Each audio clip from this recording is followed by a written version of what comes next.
Senior صحافی اور تجزیہ کار حامد میر کے مطابق 16 جون 2019 کو اتوار کا دن تھا، چھٹی کے دن۔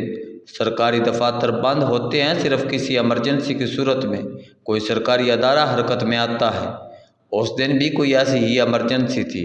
اتوار کے دن ISPR نے ایک پریس ریلیز جاری کی جس میں بتایا گیا کہ ISI کے سربراہ لیفٹیننٹ جنرل عاصم منیر کو ہٹا کر ان کی جگہ لیفٹیننٹ جنرل فیض حمید کو ادارے کا نیا سربراہ مقرر کر دیا گیا ہے۔ عاصم منیر صاحب نے اس عہدے پر صرف 8 ماہ کام کیا تھا، اس لیے ان کی اچانک ٹرانسفر نے بہت سے سوالات پیدا کر دیے تھے۔ ایک خبر تو یہ تھی کہ عاصم منیر نے اس وقت کے وزیر اعظم عمران خان کو ان کی اہلیہ بشریٰ بی بی کے بارے میں خبردار کیا تھا کہ ان کے ارد گرد موجود لوگ وزیر اعظم کے نام پر کرپشن کر رہے ہیں، لیکن سفارتی حلقوں کا خیال تھا کہ اتوار کے دن ISI کے سربراہ کی تبدیلی کا تعلق پاک بھارت تعلقات سے ہے۔ مئی 2019 میں بھارت کے عام انتخابات منعقد ہوئے تھے جن میں نریندر مودی دوبارہ وزیر اعظم بن چکے تھے۔ جنرل قمر جاوید باجوہ نے مودی کے national security adviser Ajit Doval کے ساتھ 2017 میں ایک بیک چینل کھولا تھا جس میں اس وقت کے وزیر اعظم شاہد خاقان عباسی کی تائید شامل تھی۔ باجوہ اس چینل کو دوبارہ متحرک کرنا چاہتے تھے، لیکن ان کے خیال میں عاصم منیر اس کام کے لیے مناسب نہیں تھے، لہذا انہوں نے کسی نہ کسی طریقے سے عمران خان کے ذریعے اتوار کے دن عاصم منیر کو ہٹا کر فیض حمید کو ISI کا سربراہ بنوا دیا۔ فیض حمید کا ISI کا سربراہ بننا میرے لیے تشویش کا باعث تھا۔ 2017 میں جب وہ DGC تھے تو انہوں نے کرنل لیاقت کے ذریعے ملاقات کے لیے بلایا۔ یہ وہ دن تھے جب فیض آباد معاہدے کی دستاویز پر ان کے دستخطوں پر تنازع کھڑا ہو چکا تھا۔ مجھے خدشہ تھا کہ موصوف کوئی روک ٹوک لگائیں گے، لہذا ملاقات سے معذرت کر لی۔ کچھ دیگر ذرائع سے ان کی ناراضی مجھ تک پہنچتی رہی۔ ایک دن کسی ڈنر میں انہوں نے میرے ساتھ اتفاقیہ ملاقات کا بندوبست کیا اور مسکرا کر کہا کہ آپ اپنا اینٹی اسٹیبلشمنٹ بیانیہ جاری رکھیں، لیکن ہمارے ساتھ دوستی میں حرج نہیں۔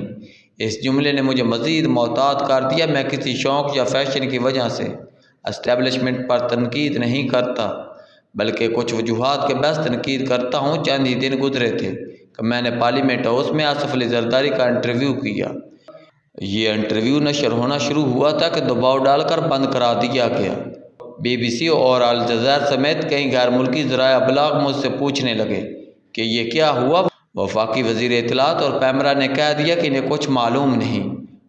DG ISPR آصف غفور نے بھی اعلان لا تلقی کر دیا۔ پتہ چلا یہ کام فیض حمید صاحب کا ہے اور وہ تردید کرنے کی بجائے کہتے کہ جو بھی ہوا وزیر اعظم عمران خان کے حکم سے ہوا۔ DG ISI بڑھنے کے بعد فیض حمید نے پاکستان میڈیا کو مارشل لا ادوار کی یاد دلا دی۔ بظاہر وہ سب کچھ عمران خان کے لیے کر رہے تھے، لیکن حقیقت میں باجوہ اور فیض اپنے ایجنڈے کے تحت میڈیا کے ذریعے عمران خان سے اپنی مرضی کے فیصلے کرانے کی کوشش کرتے۔ جنرل فیض کے DG ISI بڑھنے کا فوراً بعد 5 اگست 2019 کو بھارت نے مقبوضہ جموں کشمیر کی خصوصی حیثیت ختم کر دی۔ اس واقعہ کے بعد عمران خان نے بھارت کی شدید مذمت شروع کر دی اور باجوہ نے فیض کے ذریعے اجیت ڈوول کے ساتھ میل ملاقاتیں شروع کر دی۔ پاکستان میں موجود سید علی گیلانی کے ایک نمائندے کو ان میل ملاقاتوں کی خبر ہو گئی۔ اس نے سوالات اٹھانے شروع کیے تو ان کے ساتھ غنڈہ گردی کی گئی۔ سینئر قانون دان اکرم شیخ ایک کتاب لکھ رہے تھے جس میں جنرل ظہیر اور جنرل فیض کا بھی ذکر تھا۔ ان کے گھر ڈکیتی کرائی گئی اور ڈاکو ان کی کتاب کا مسودہ لے گئے۔ بعد میں جنرل باجوہ نے شیخ صاحب سے معذرت کی۔ جولائی 2020 میں صحافی مطیع اللہ جان کو اغوا کیا گیا۔ اپریل 2021 میں ابصار عالم پر گولی چلائی گئی۔ مئی 2021 میں صحافی اسد طور کے گھر میں گھس کر ان پر تشدد کیا گیا۔ ان سب نے ISI کو مورد الزام ٹھہرایا۔ اسد طور پر حملے کے بعد میں نے نیشنل پریس کلب اسلام آباد کے باہر ایک سخت تقریر کر دی تو مجھ پر پابندی لگوا دی گئی۔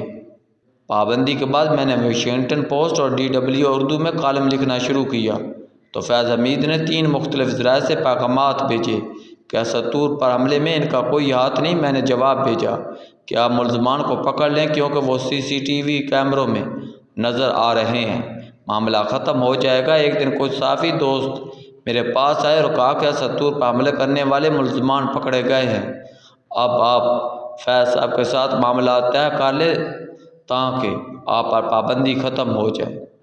صحافی دوستوں نے جنرل فیاض سے ملاقات پر اصرار کیا۔ میں نے کہا میری تو کسی سے کوئی ذاتی لڑائی نہیں، اگر اسد طور پر حملہ کرنے والوں کی گرفتاری کا اعلان کر دیا جائے تو میں فیض سے معذرت کر لوں گا۔ مجھے کہا گیا کہ ملزمان کی گرفتاری کا کل اعلان ہو جائے گا۔ یہ دوست مجھے فیض صاحب کے پاس لے گئے۔ جب میں نے پوچھا کہ اسد طور پر حملہ کرنے والے ملزمان کہاں ہیں تو ISI کے سربراہ آئیں بائیں شائیں کرنے لگے۔ ان کا خیال تھا کہ ہم معافی تلافی کے لیے آئے ہیں۔ جب ہم نے ملزمان مانگنے شروع کیے تو کہا گیا کہ شام تک پریس کانفرنس ہو جائے گی۔ وہ پریس کانفرنس کبھی نہ ہوئی۔ میں اپنے ذاتی تجربے کی روشنی میں سمجھتا ہوں کہ فیض صاحب کی سب سے بڑی خوبی بھی جھوٹ بولنا تھی اور سب سے بڑی خامی بھی جھوٹ بولنا تھی۔ انہوں نے بلوچستان کے ایک سینیٹر کے کپڑوں میں خفیہ کیمرہ چھپا کر اسے بشرا بی بی کے ساتھ ملاقات کے لیے بنی گالہ بھیجا اور ساتھ میں بھاری رقم دی تاکہ بشرا بی بی کو رقم دینے کی ویڈیو بن جائے۔ سینیٹر صاحب بشرا بی بی کے پاس نہ پہنچ سکے، لہذا خاتون اول کو قابو کرنے کے لیے فیض نے اپنے ایک ماتحت رحمت کو جیلی پیر بنایا۔ پھر پیر صاحب بشرا بی بی تک پہنچ گئے۔ آج کل خبریں گرم ہیں کہ فیض کا بشرا بی بی پر بہت اثر تھا۔ عمران خان کہتے ہیں کہ فیض کے خلاف کارروائی فوج کا اندرونی معاملہ ہے۔ معاملہ اندرونی ضرور ہے لیکن بڑا گمبھیر ہے۔